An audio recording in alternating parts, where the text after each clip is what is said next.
Hello student, स्वागत है आपका हमारे यूट्यूब चैनल पर। आज हम कक्षा 10वीं गणित अध्याय 2 में दो चरों का रैखिक समीकरण पढ़ने वाले हैं।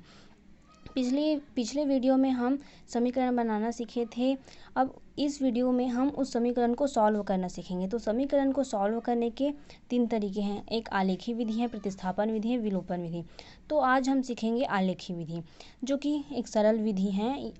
ये विद्यार्थियों को कठिन लगता है, लेकिन यदि आप इसे ध्यान से बनाना सीख गए तो आपको बहुत सरल लगेगी।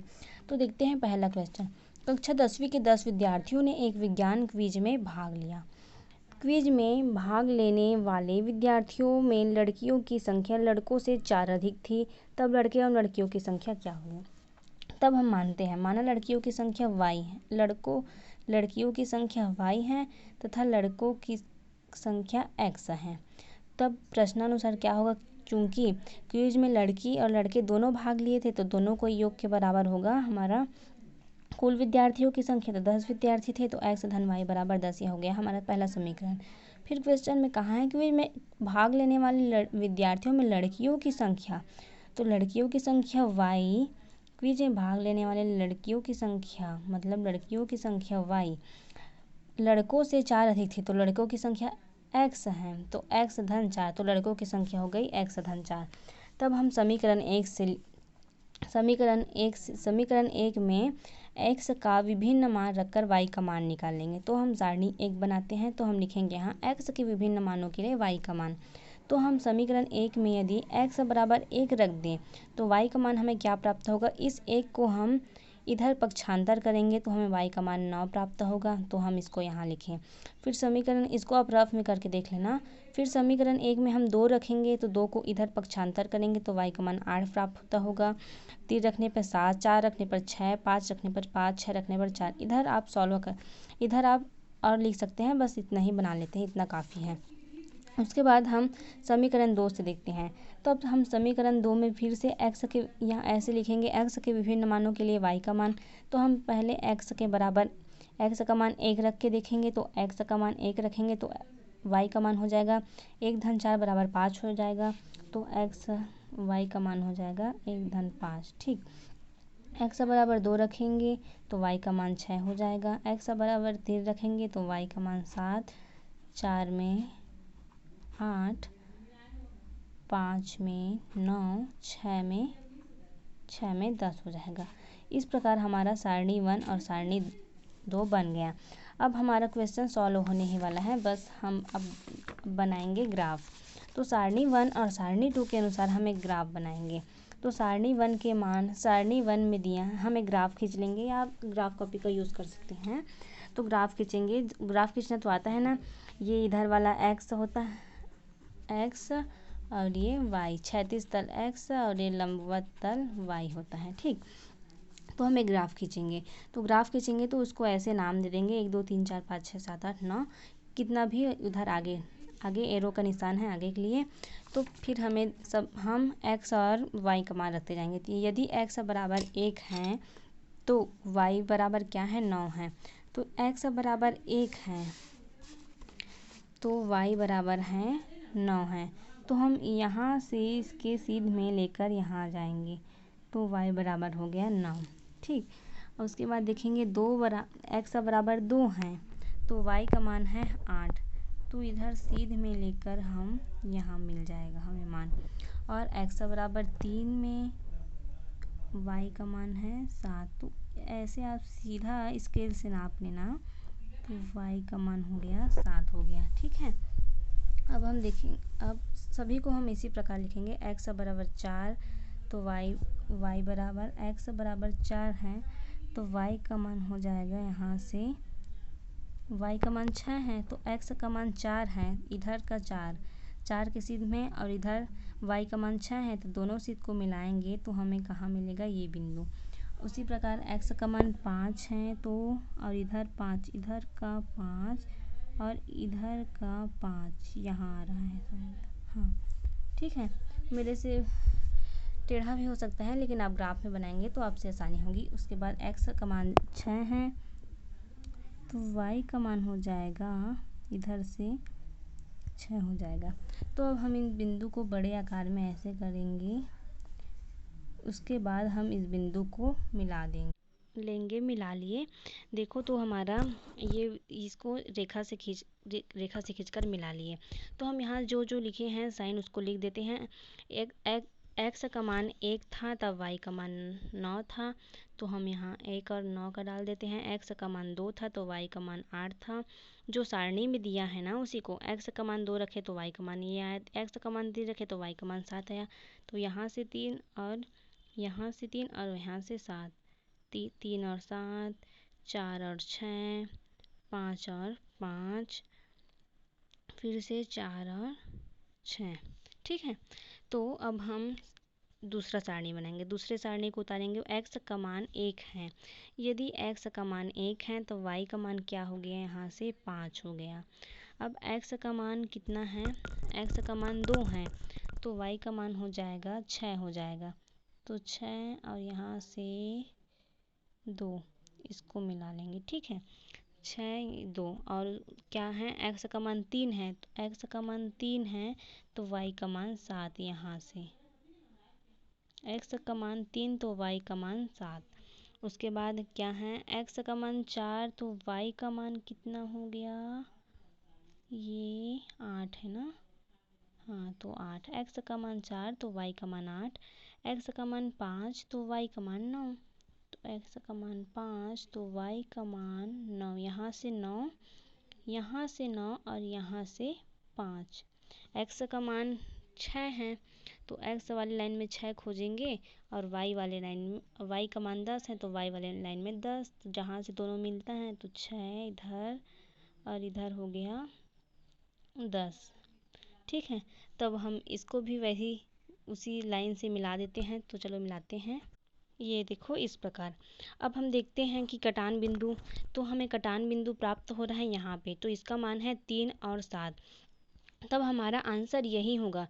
जहाँ हमें कटान बिंदु प्राप्त होगा वहाँ हमें उसका एक्स और वाई का मान प्राप्त होगा। तो एक्स का मान हमें कटान बिंदु में एक्स का मान ये 3 है और वाई का मान 7 हो गया, तो हमें प्राप्त हो गया। अतः हम लिखेंगे एक्स बराबर, अतः एक्स बराबर हम एक्स बराबर 3 होगा और वाई बराबर 7 होगा।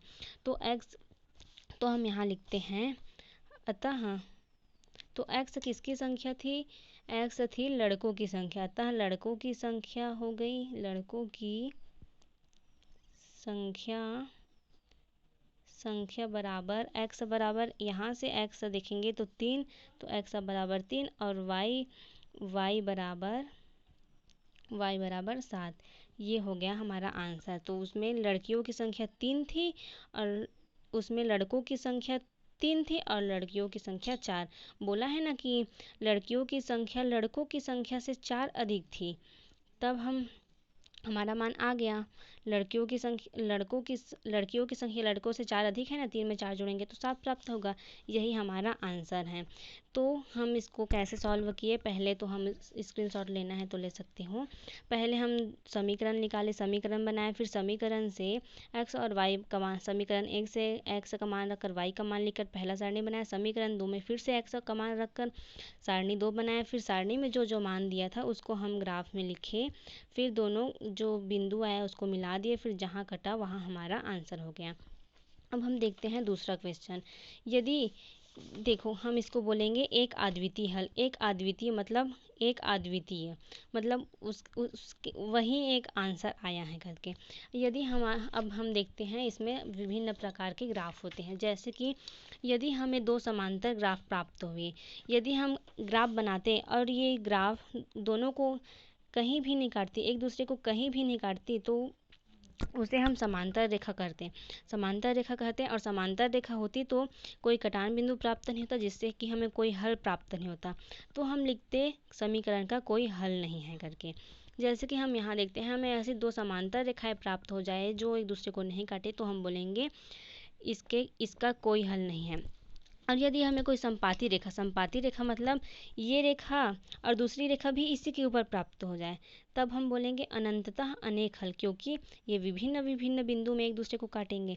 यदि कोई समीकरण कोई सारणी मतलब जैसे कि हम सारणी 1 और सारणी 2 को बनाएं, तो सारणी 1 की रेखा इसमें और सारणी 2 की रेखा भी इसी में आए, तो ये एक दूसरे को विभिन्न बिंदु पर काटेंगे ना, तो उसके अनेक हल होंगे, तो हम लिखेंगे अनंततः अनेक हल। जैसे कि हम देखते हैं उदाहरण, हमें कोई क्वेश्चन दिया है x प्लस 2y, हमें कोई क्वेश्चन दिया है x प्लस 2y बराबर 4 पहला समीकरण और 2x प्लस 4y बराबर 6 दूसरा समीकरण।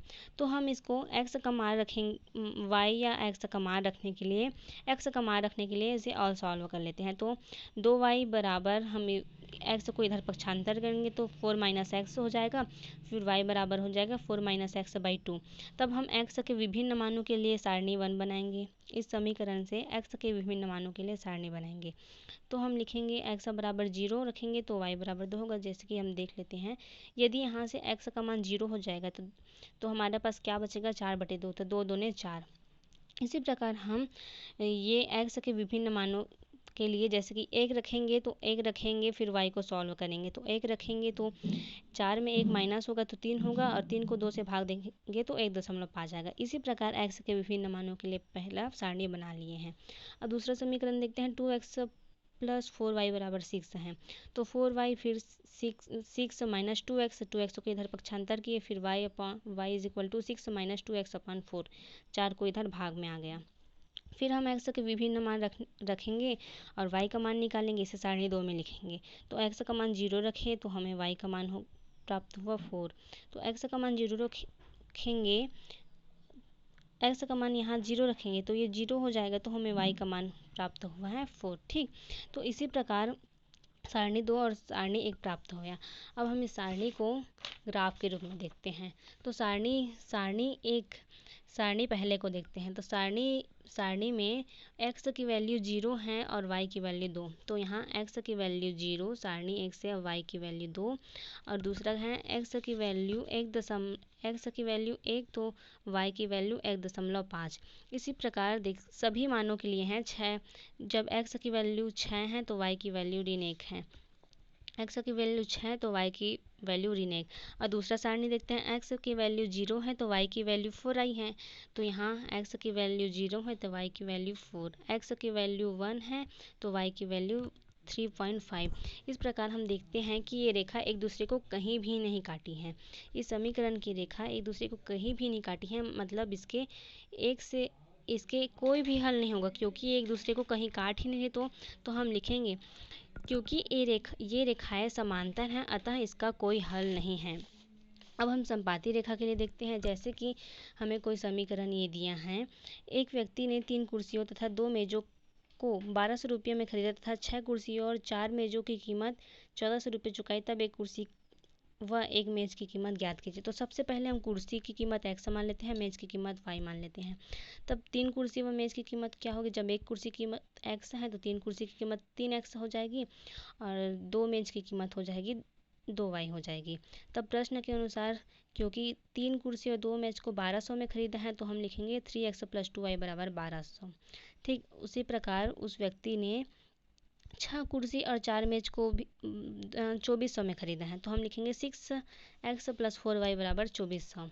तो हम इसमें से क्या दिख रहा है, इसमें से हम 2 कॉमन निकाल सकते हैं, तो 2 कॉमन निकालेंगे तो क्या हो जाएगा, 3x प्लस 2y बराबर 2400, और 2 का इधर भाग करेंगे तो 3x प्लस 2y बराबर हमें 1200 मिल जाएगा। तो ये हो गया हमारा समीकरण 2। तो क्या समीकरण 1 और समीकरण 2 हमें समान दिख रहे हैं, दिख रहा है। तब हम सारणी निकालेंगे तो दोनों की सारणी हमें सेम प्राप्त होगी, क्योंकि हमारा समीकरण समान है। जब दोनों की सारणी हमें एक प्राप्त होगी तो दोनों की रेखाएं भी एक जैसी होगी। तो ये रेखाएं एक दूसरे को विभिन्न विभिन्न बिंदुओं में काट रही हैं। देखो दोनों समीकरण की रेखा एक ही रेखा में आ गई हैं। दोनों समीकरण की जो मान हैं वो एक ही रेखा में आ गई हैं, मतलब ये एक दूसरे को कई बिंदुओं में काट रहे हैं, मतलब इसके अनंततः अनेक हल होंगे। तो इस प्रकार हम समीकरण को सॉल्व करते हैं। यदि आपसे क्वेश्चन में ऐसे पूछा जा सकता है, जैसे कि आपको ये दे दिया है, यदि 2 रेखा एक दूसरे को काट रही हैं तो एक कौन सा हल होगा करके पूछेंगे, तो आप बताएंगे ये चूंकि ये रेखा एक दूसरे को काट रही है, मतलब इसका एक अद्वितीय हल है। यदि ये रेखा कौन कौन सी रेखा है, संपाती रेखा है, मतलब एक दूसरे के ऊपर है, तब इसका क्या होगा, अनंततः अनेक हल होगा। और ये रेखा समांतर है, मतलब इसका कोई हल नहीं होगा। तो आज के लिए इतना ही। यदि आपको वीडियो पसंद आए और ये समझ आ गया, पूरी तरह से क्लियर हो गया, तो मेरे वीडियो को लाइक और शेयर ज़रूर कीजिएगा। धन्यवाद।